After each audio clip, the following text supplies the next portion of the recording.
Mesdames et messieurs, bonjour. J'accueille avec plaisir chez Agora ici Télévision, Madame Inde Lamami, professeure de littérature comparée à l'université Moulay Ismail au Maroc.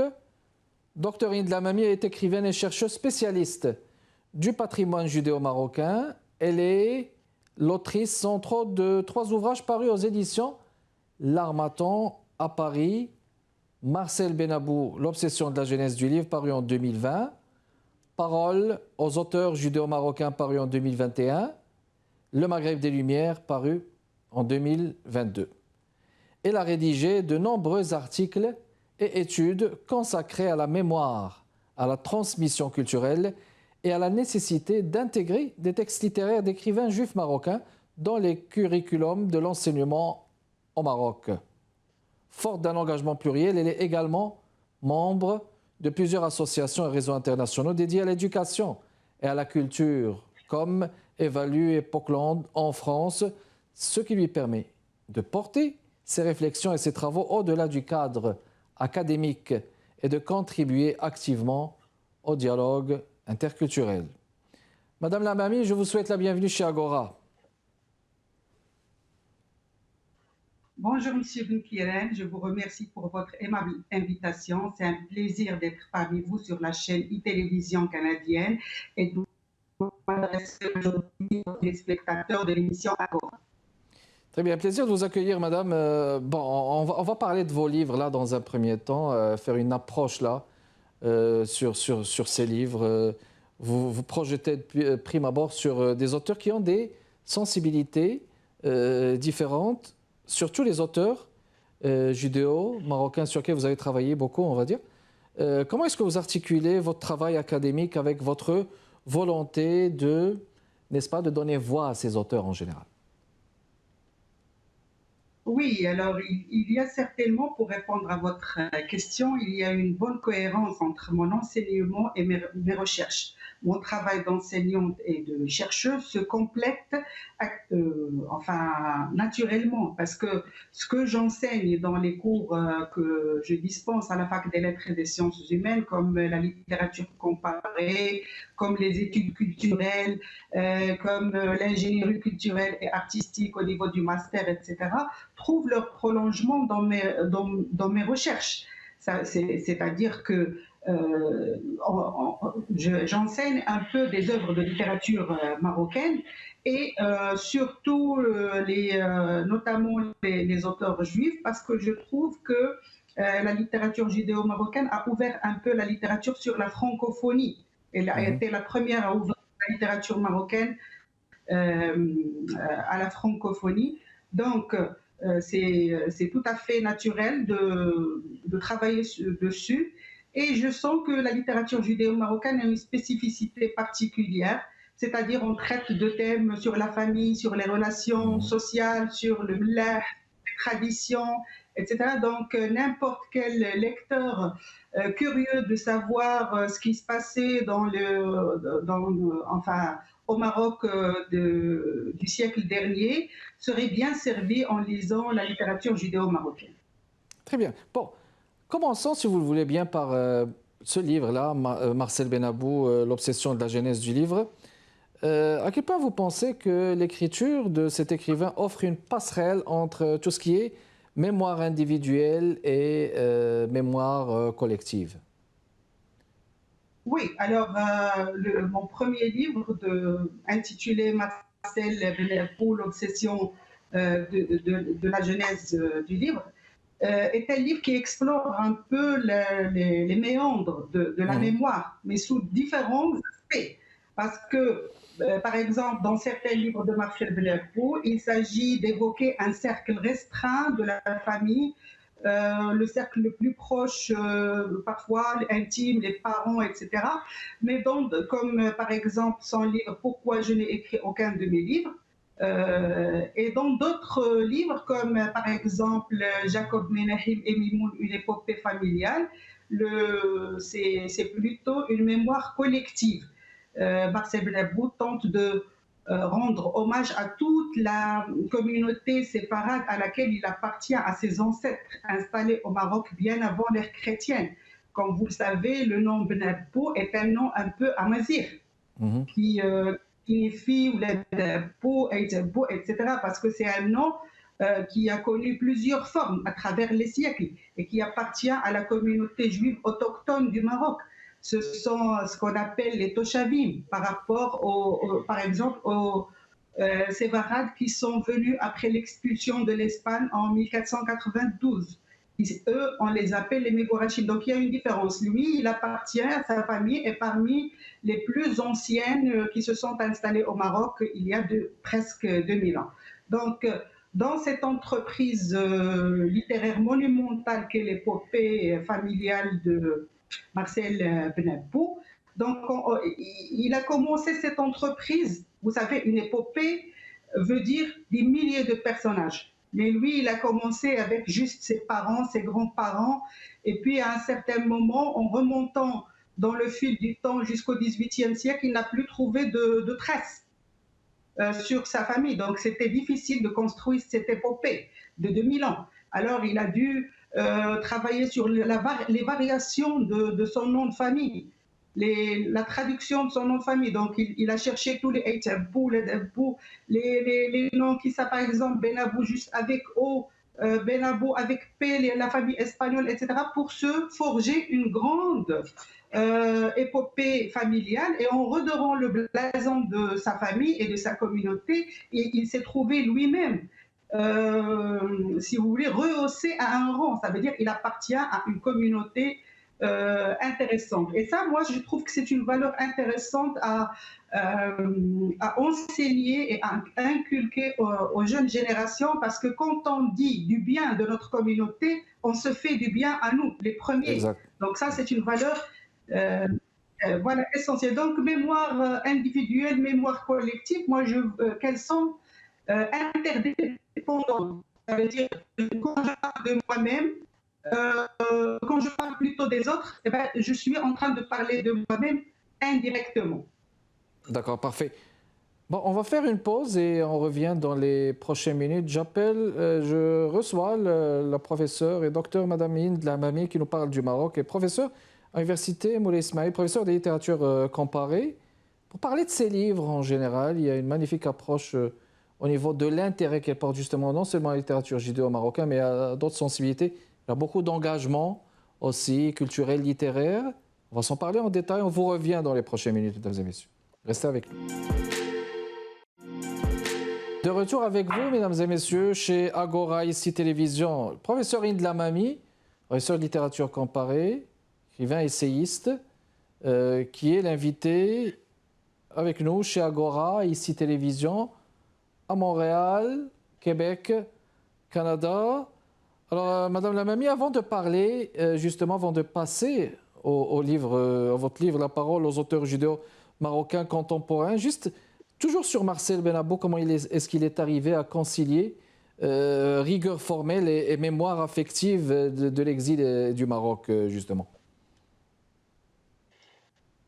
Oui, merci pour cette question très intéressante, parce qu'il faut dire que mon intérêt pour l'écrivain Marcel Ben Abou n'était pas dû au départ à son appartenance, à ses origines marocaines, mais plutôt à son affiliation au groupe de l'OLIPO, l'Ouvroir de littérature potentielle. Oui. Donc, mon premier livre intitulé Marcel Ben Abou, l'obsession de la jeunesse du livre, déjà, j'ai essayé dans ce livre de présenter Marcel Ben Abou, qui est un écrivain français. C'est vrai qu'il a des origines marocaines, etc., mais il est affilié à l'OLIPO. Donc, l'intérêt premier de son écriture, c'est la forme. Alors, oui. Après, tout en sachant qu'il est au départ un prof d'histoire africaine à l'époque de la romanisation. Donc, si vous voulez, dans ce livre, j'ai centré sur le volet olympien plutôt que le contenu. Pourquoi ? Parce que même si les textes de Ben Abou semblent, pour un néophyte, pour un lecteur non averti qui n'est pas olympien, au premier degré semblent autobiographiques, qui traitent du Maroc, de l'enfance, etc. Mais au niveau olympien, c'est une fiction qui a été attribué à un personnage qui s'appelle Je, tout simplement. Donc, Je n'est pas l'auteur, Je n'est pas le narrateur, n'est pas le personnage, mais juste un embrayeur, un shifter, un pronom personnel auquel on a collé peut-être des parties de la vie réelle, mais aussi les rêves de Blanco, les personnes qu'il aurait dû être, son ambition, tout ce qu'il a retenu de ses lectures, d'autres personnages, d'autres auteurs. Donc c'est un jeu multiforme qui englobe tout cela. On peut pas, ce sont des textes autobiographiques à 100%. Les textes oulipiens sont truffés de pièges. Qui dit Oulipo dit écriture sous contrainte. Donc les contraintes utilisées par Marcel Blaireau et par les autres oulipiens sont toujours des contraintes qui ne sont pas imposées par la transcendance, par les canons de la littérature, mais ce sont des contraintes auto-imposées. Donc chaque auteur choisit les contraintes qu'il veut utiliser. Le temps d'une œuvre, ça peut être l'absence d'une voyelle, ça peut être, par exemple, une phrase qui se lit de droite à gauche et de gauche à droite, etc. Donc, il y a plein de jeux, plein de pièges, et le lecteur devient un détective, et non pas un lecteur normal. Très bien. Bon, alors, passons à parole aux auteurs judéo-marocains contemporains, un livre qui se veut un présentoir culturel de l'affluent hébraïque marocain, avec photos à l'appui, il y a des curriculums, inviter des écrivains, des textes inédits, des extraits d'œuvres autour de la marocanité, du vivre ensemble. Quelle importance, merci de le montrer, Madame Lamami, quelle importance vous accordez à la transmission de cette mémoire, notamment pour les générations actuelles au Maroc et dans la diaspora, justement? Oui, merci pour cette question essentielle. Alors, mon ouvrage Parole aux écrivains judéo-marocains contemporains, effectivement, comme vous l'avez bien dit, se veut avant tout un acte de mémoire et de reconnaissance pour moi. Il s'inscrit dans une démarche patrimoniale visant à préserver un pan lumineux de l'histoire du XXe siècle, mais trop souvent un pan qui est méconnu par les jeunes générations, surtout l'affluent hébraïque marocain. Heureusement qu'il y a la Constitution de 2011 qui a reconnu justement cet affluent parmi les autres marocains, sahraouis, amazirs, arabes, méditerranéens, etc. Donc, au départ, je voulais publier un ouvrage sur les thèmes récurrents dans la littérature judéo-marocaine. Mais après mûre réflexion et après consultation de mes amis écrivains comme les Giberdouane et Yvette Schmidt, qui m'ont bien encouragé à publier ce livre. Donc, on s'est dit, c'est mieux de donner la parole à ces écrivains.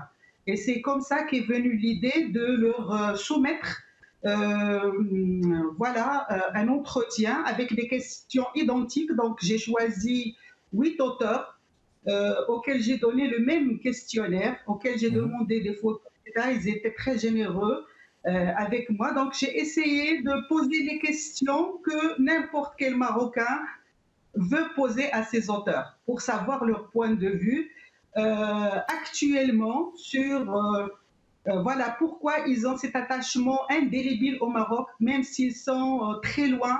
Et peut-être qu'il y a certains d'entre eux qui ne sont pas venus plus de 10 ans, 15 ans au Maroc, mais malgré cela, il y a toujours cette affection pour le Maroc.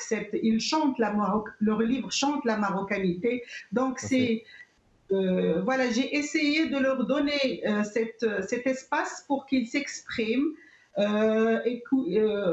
sur cet attachement, comme je disais, aux traditions, à la langue, au vivre ensemble exemplaire qui a façonné notre histoire commune. Voilà. Parfait. Donc, on va enchaîner avec ce livre qui se veut justement un magnifique livre, un présentatif, un livre qui présente les auteurs judéo-marocains, l'identité judéo-marocaine. On va parler justement des thématiques récurrentes qui reviennent chez ces auteurs judéo-marocains. Bon, on va le faire pour qu'on ait assez de justement d'espace pour pouvoir s'exprimer là-dessus. On va faire une pause, mesdames et messieurs. On revient dans les prochaines minutes. On est de retour avec vous, mesdames et messieurs, chez Agora, ici Télévision. Madame Hind Lamami, docteur Hind Lamami, professeur de littérature comparée à l'Université Moulay Ismaïl au Maroc, qui a des intérêts, qui a écrit justement sur la littérature judéo-marocaine, enfin sur les auteurs judéo-marocains. On parlait de l'un de ses livres, Paroles aux auteurs judéo-marocains contemporains. Avant de passer au collectif Maghreb des Lumières, Madame Lamami, c'est intéressant de dire quelques mots aussi sur les thèmes récurrents qui revenaient justement chez ces auteurs. J'imagine l'exil, l'identité, la terre, ou la terre promise même. Est-ce que vous voyez aussi une évolution dans la manière dont ces écrivains sont aujourd'hui justement lus et étudiés? Est-ce que vous voyez qu'il y a une évolution? Est-ce qu'il y a une démarche pratique, une méthodologie dans le curriculum, dans la manière de les aborder, donc à ce niveau justement? Voilà, donc les thématiques récurrentes, comme vous l'avez bien dit, sont effectivement la nostalgie, la marocanité, le mullah, les fêtes religieuses, y compris le Shabbat et ses repas copieux, la société mortuaire, les mariages, etc. Donc on sent qu'il y a vraiment la mémoire des auteurs judéo-marocains a été vraiment imprégnée par leur passage par le Maroc. Bien sûr, c'est un passage de plusieurs siècles, donc forcément, il va y avoir un résidu. Alors, pour parler d'autres thématiques, donc on trouve par exemple, parmi les auteurs que j'ai interviewés, il y a le Georges Amsellem, feu Georges Amsellem. C'est un poète amazigh issu de Middle, donc dans ses si vous voulez, dans ses poèmes, on sent qu'il parle de cet enfant amazigh, à la fois amazigh et juif, de la mémoire des paysages de l'Atlas, de la fraternité vécue au quotidien. Je me rappelle par exemple de son poème Moi, enfant de l'Atlas parmi mes frères amazighs, vraiment un véritable hymne à la convivialité.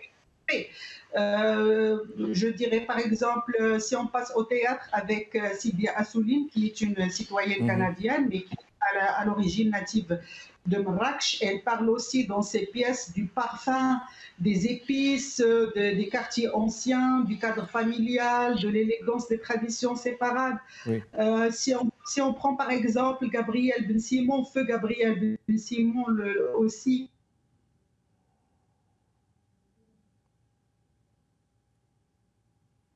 dramaturge et un cinéaste. Donc, ces passages sont souvent tiraillés entre la nostalgie du Maroc et la nécessité d'entrer dans un monde nouveau. Il y a aussi, par exemple, l'auteur Ami Bouganim qui parle, lui, donc ses textes sont un peu philosophiques. On parle plutôt de la mémoire judéo-marocaine face à l'universalisme israélien, par exemple. Donc, je nous dire qui a consacré ses contes, bien sûr, à la mémoire marocaine dans la fiction contemporaine. Donc, elle a des héroïnes particulières qui sont déchirées entre deux cultures. Bon, c'est vraiment pour vous dire que l'emplacement géographique n'influence pas sur la marocanité, ne l'altère pas, mais il nuance. Voilà. Il y a des nuances selon la région. Très bien. Alors, je vais passer au collectif que vous avez dirigé, Mme Lamami. L'ouvrage collectif Le Maghreb des Lumières.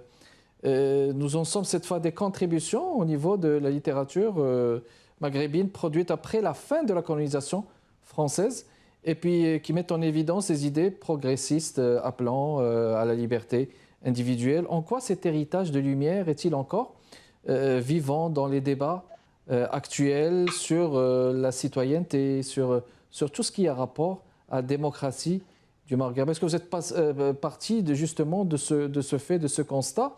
Et juste aussi nous dire quelques mots sur, merci de le montrer encore une fois, madame, juste nous dire aussi après quelques mots sur vos engagements au niveau de l'interculturel comme vecteur de rapprochement entre les identités. Je vous en prie. Merci, cher ami. Donc, vous savez, notre monde est entièrement façonné par les textes. Ça peut être des textes de loi, des textes religieux, des textes historiques, etc., la tradition orale. Mais ce qui veut dire que la littérature en tant que texte peut transformer la réalité, peut changer beaucoup de choses dans la réalité, parce qu'elle participe justement à cette grande chaîne. Elle façonne notre regard sur le monde. Donc, on peut faire beaucoup de choses à partir de la littérature. Édouard Saïd l'avait bien compris, parce que dans son ouvrage Culture et impérialisme, voilà, donc il s'est posé une question importante. Est-ce la littérature qui a nourri les esprits européens pour les pousser à la conquête des colonies, ou bien c'est le contraire? Et après étude des œuvres du XVIIIe et du XIXe, il a trouvé que c'était justement la littérature qui a bien préparé les imaginaires et qui avait donné aux politiques ce goût de conquérir les colonies. Donc, avec la littérature, on peut influencer les choses, on peut changer le monde, on peut changer la vision du monde. C'est dire que la puissance des mots, les textes peuvent non seulement raconter le monde, mais aussi le transformer. Donc, après la colonisation, la littérature maghrébine, et j'en viens là, elle a pris un peu le contre-pied de cette logique. Elle s'est emparée du français, non comme une langue de domination, mais comme langue de libération. Et c'est pour cela que des auteurs comme Abdelkibir El-Khatebi, comme Fatima El-Mernissi, qui sont... voilà, il y a des études sur ces auteurs que j'encourage les étudiants à lire, aussi sur Siège Par, etc. Donc, ces auteurs-là ont utilisé cet héritage des Lumières pour repenser la liberté, la citoyenneté, la modernité, etc. Et à partir de la réalité actuelle, de la culture marocaine, etc., changer un peu la vision du monde des jeunes générations. Donc, si vous voulez, aujourd'hui encore, l'esprit de lumière est bien vivant dans les débats au Maghreb. Il s'exprime dans la défense des droits individuels, dans la place accordée à la femme, à la jeunesse, sur la démocratie et la liberté de la conscience. Donc cet héritage des Lumières n'est pas un simple souvenir historique, mais il continue de nourrir la pensée maghrébine contemporaine, à mon avis. Excellent. Alors, c'était tout le temps qu'on avait. Merci beaucoup, Madame Hind Lamami, d'avoir répondu à notre invitation. Professeure à l'université Moulay Ismail au Maroc, écrivaine, chercheuse spéciale. Je vais rappeler vos livres, hein, très intéressants à lire. Marcel Benabou, l'obsession de la jeunesse du livre, paru en 2020. Paroles aux auteurs judéo-marocains en 2021.